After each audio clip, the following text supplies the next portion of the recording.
Welcome to another edition of Survival Stuff with Indiana Jim.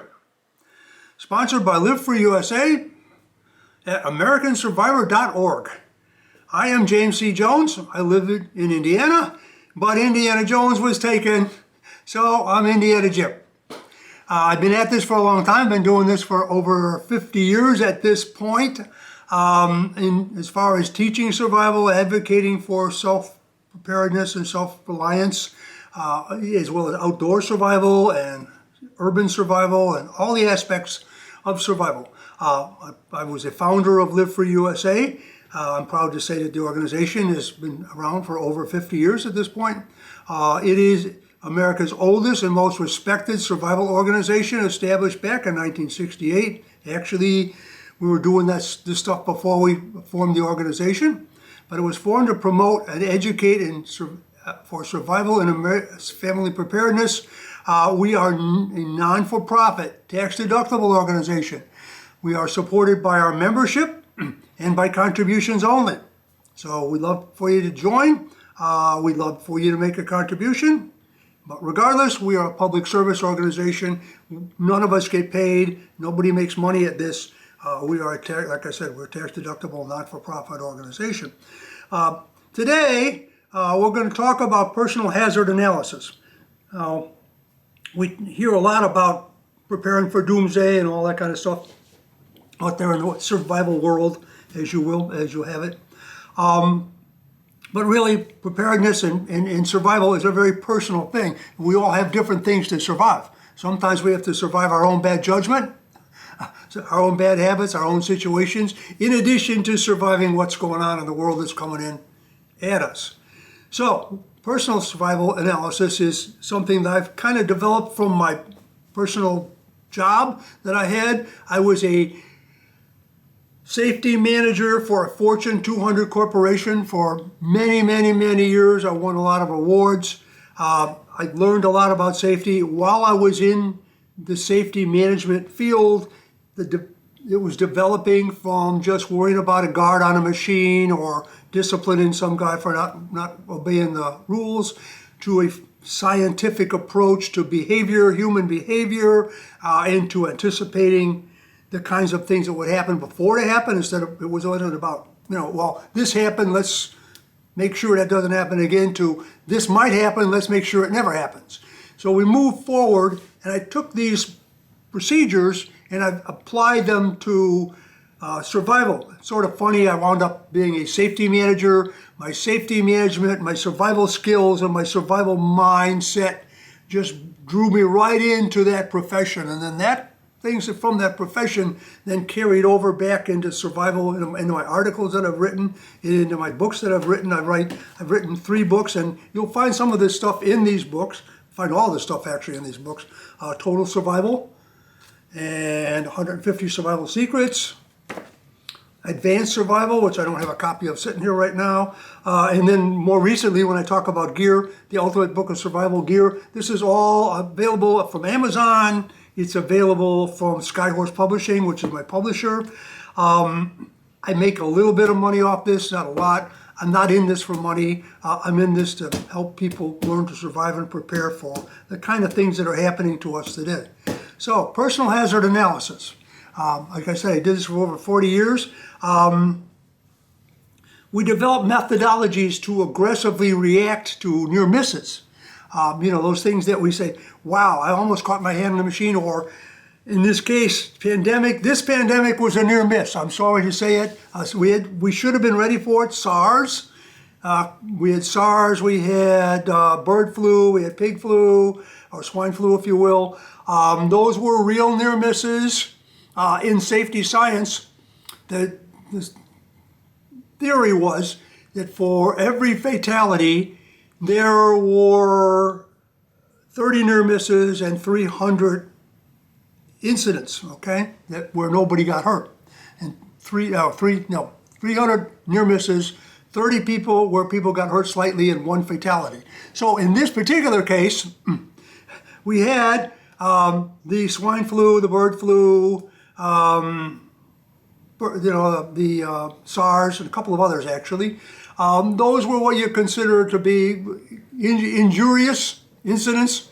Then we had one fatality, kind of, which was COVID-19 and its variants. Unfortunately, we have to regard that that's still a near miss compared to what it could have been. So I've just written an article recently called This Was a Drill. COVID-19 was a drill for a real pandemic, which is inevitable, statistically inevitable that we will have a very high fatality pandemic in most of your lifetimes, okay? So we have to be ready for that.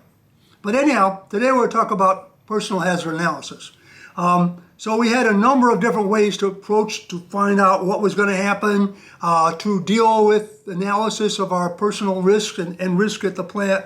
The three methods that we had were first of all, we had to do the hazard analysis itself, look at all the possibilities of hazards, okay? Then we had near-miss analysis, and we had what-if analysis. And through those processes, we could eliminate the actual incident or happen to the incident before it happened to us. We need to do that. You need to do that for yourself.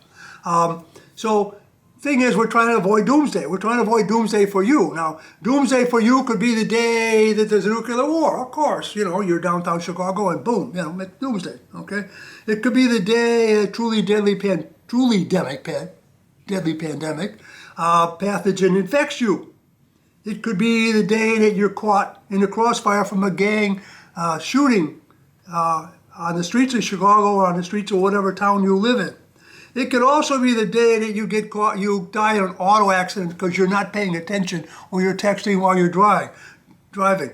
Doomsday could be the day your house catches fire because you didn't fix that bad wiring or you left a gasoline can inside the house.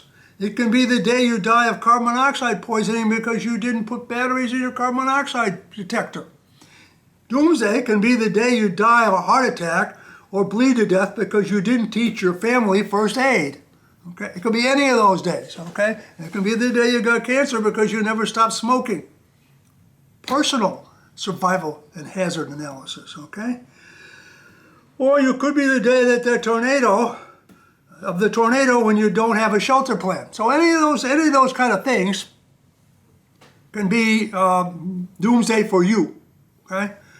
Doomsday is really a personal event that you may not always be able to prevent, but you can anticipate it. Anticipation is the first rule of survival, and you can prepare for it, and you can either avoid it. Once you anticipate it, you recognize it, you can avoid it, or you can prepare to survive it. So you can use these same methods. So hazard analysis was the first thing we did. And we'd spend weeks at a plant like DuPont and Sherwin-Williams or some other chemical plant. We'd go around the country and we'd go over every single detail of every single little thing they did and how they did it.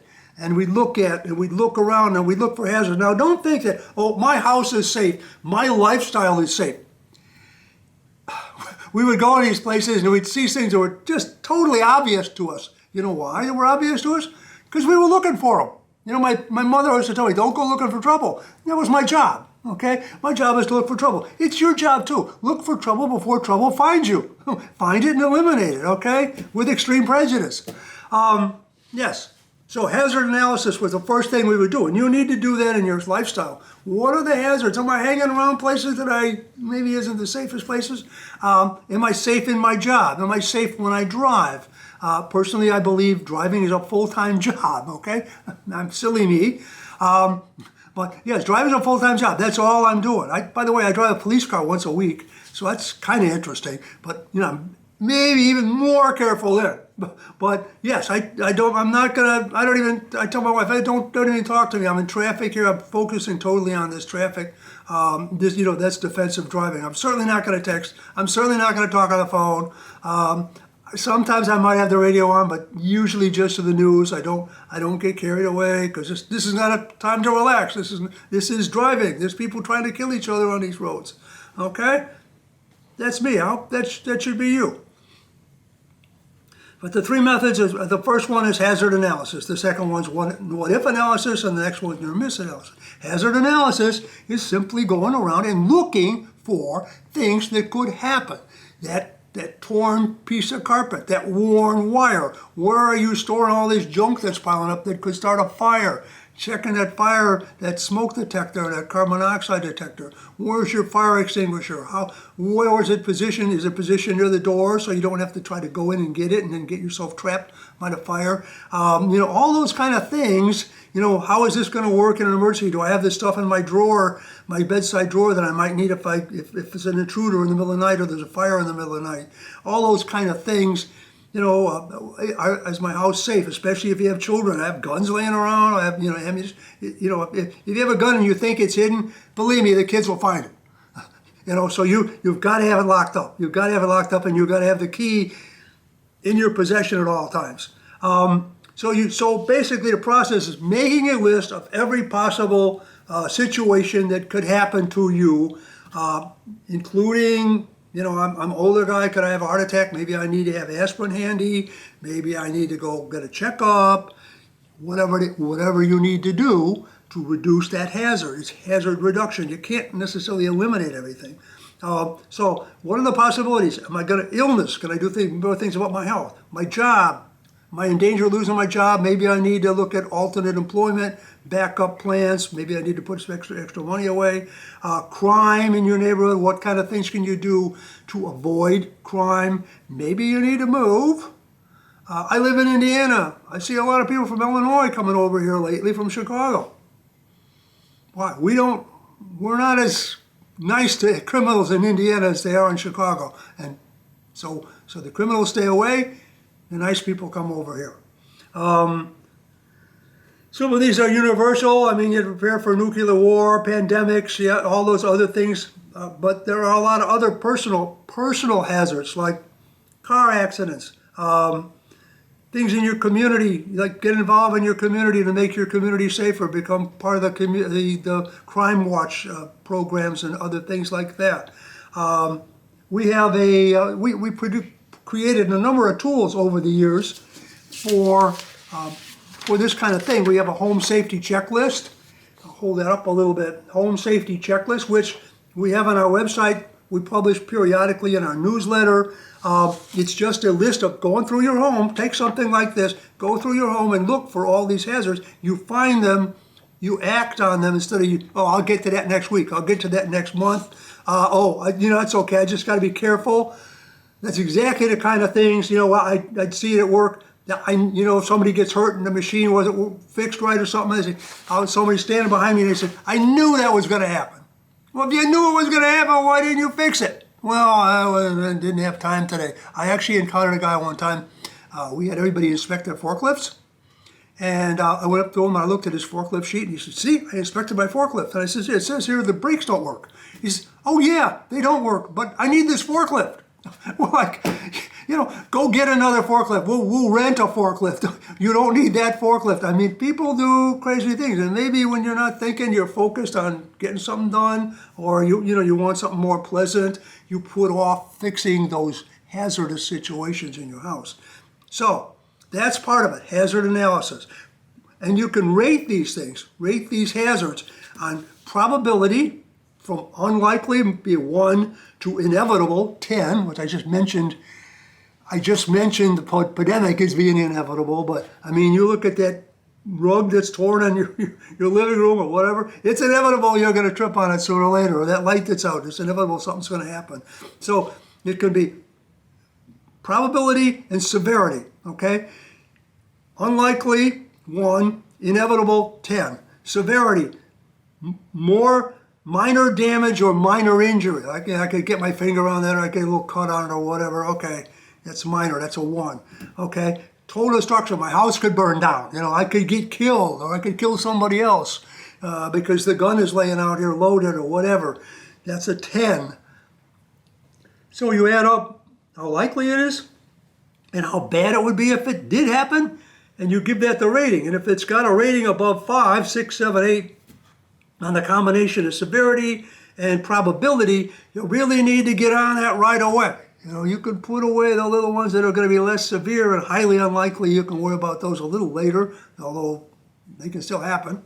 But go through your analyze all your hazards, rate them in relation to severity and probability, and then deal with them in order of priority. Set it a priority and set a plan to be prepared or avoid or prevent those things, bad things from happening, whether they're a national disaster or a home accident, okay? And then we would do what-if analysis.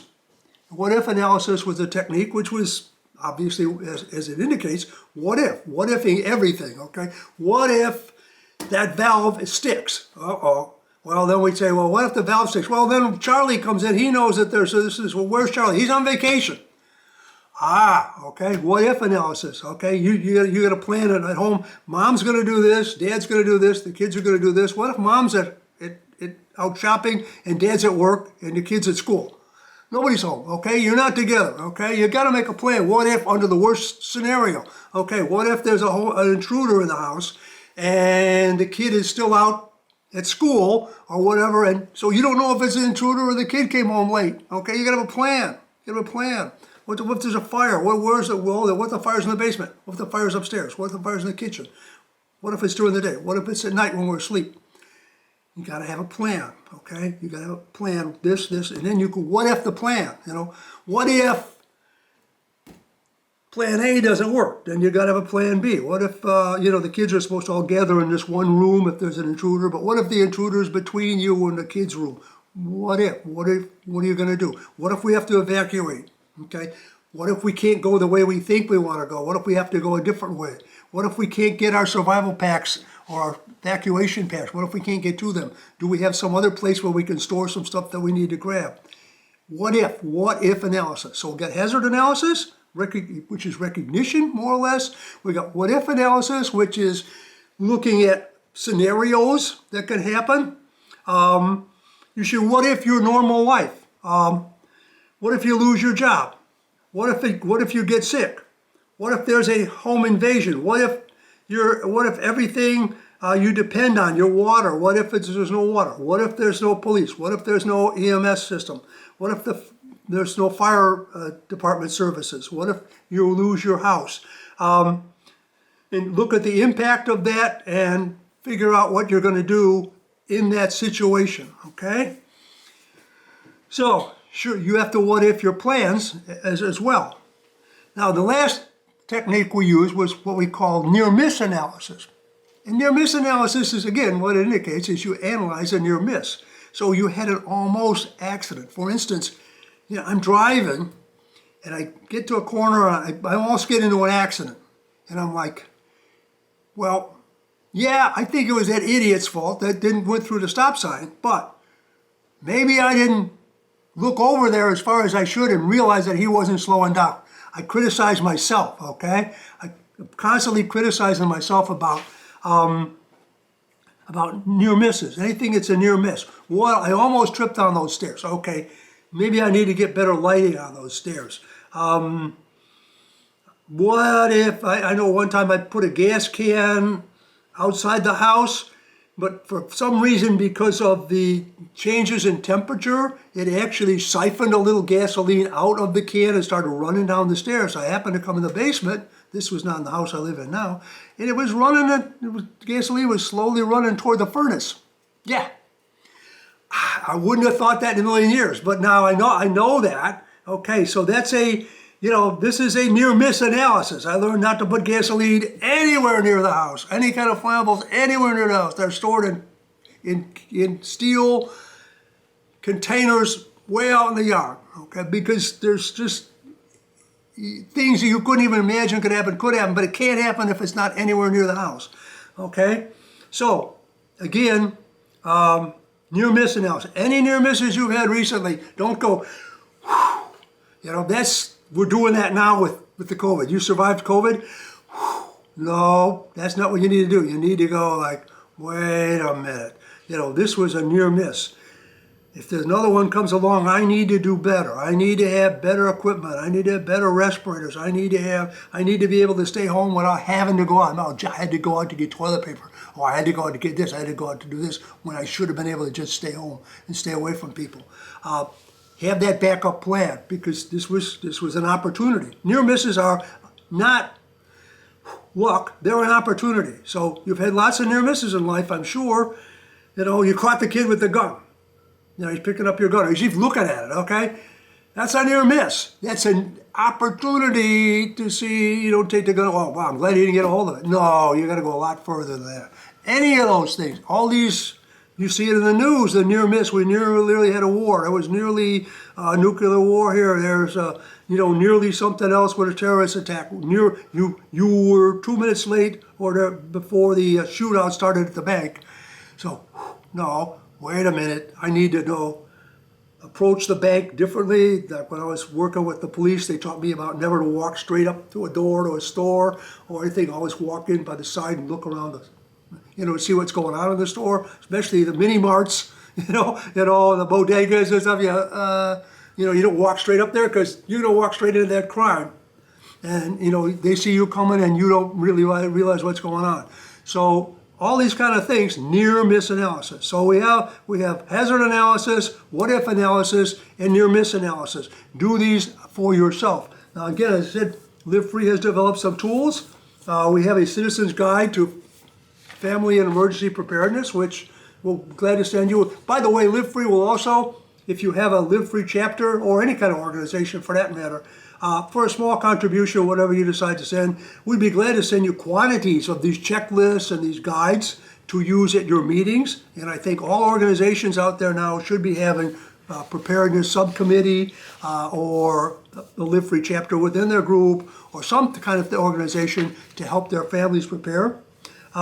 We have this emergency preparedness score sheet, which we also publish once in a while. It's a really great way to give yourself a grade. You answer all the questions, and at the end of it, you get a grade from 0 to 100 based on how prepared you really are. Okay, from being totally unprepared to being totally self-reliant, like you could, live out in the woods forever and, never contact anybody, which is almost impossible to do. And then finally, more recently, we came up with this preparedness checklist, which, by the way, I'm going to, in a future edition, I'm going to go over these items one by one for you, and so that we can look at each item that you can have to be a totally prepared American preparedness checklist. But we're glad to send this to you. We're also going to publish it in the next issue of American Survivor Newsletter, the Live Free official publication, and it'll also be on our website at americansurvivor.org. So, this isn't over. This is just the beginning. This was a warning. This was a drill that we've gone through in the last couple years. We should realize where we're at. We should realize how fragile our society is. We believe that preparedness and self-reliance and prepared families are the foundation of a free society. One of our mantras is emergency preparedness is the duty of every responsible citizen. So one of our slogans is being responsible. One of our key elements in Live Free is responsible preparedness. So, no time for complacency. Anticipate, organize, and prepare. Until next time, this is Indiana Jim for Life and Freedom. Stay safe out there.